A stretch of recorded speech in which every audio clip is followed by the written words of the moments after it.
Hello बच्चों, let's read the question. कह रहा identify the least stable ion among the following. Okay बच्चों, चार एनायन दे रखे हैं तो लीस्ट स्टेबल बताना है कौन सा होगा। तो यहाँ पर देखो, जैसे लिथियम था, इसने एक इलेक्ट्रॉन एक्सेप्ट किया तो लिथियम माइनस बनाया। ओके, बेरिलियम था, इसने इलेक्ट्रॉन एक्सेप्ट किया तो बेरिलियम माइनस बनाया बच्चों। बोरोन था, इसने इलेक्ट्रॉन एक्सेप्ट किया तो बोरोन माइनस बनाया।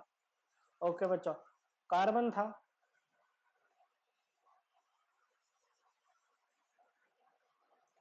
इसने इलेक्ट्रॉन एक्सेप्ट किया तो कार्बन माइनस बनाया। ओके बच्चों, हुआ क्या है बच्चों, एनायन बना है, इलेक्ट्रॉन दिया गया है तो कुछ ना कुछ एनर्जी इन्वॉल्व होगी।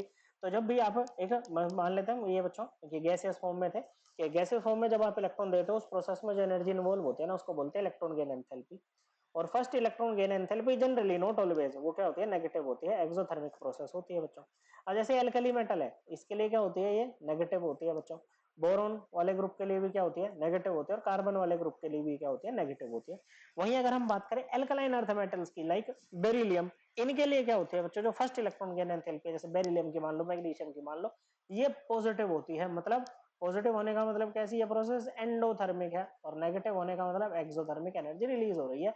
एंडोथर्मिक में आपको एनर्जी देनी पड़ रही है बच्चों। इसका मतलब है क्योंकि आपको एनायन बनाने के लिए एनर्जी देनी पड़ रही है, पैसा भरना पड़ रहा है बच्चों यहाँ पर, तो ये क्या है बच्चों, एक अनस्टेबल एनायन बना रहा है। ली या कहो, इन चारों में अगर बात करें तो वो लीस्ट स्टेबल एनायन यहाँ पर बना रहा है। So correct answer will be option 2। I hope आपको ये एकदम क्लियर हो गया होगा। थैंक यू बच्चों।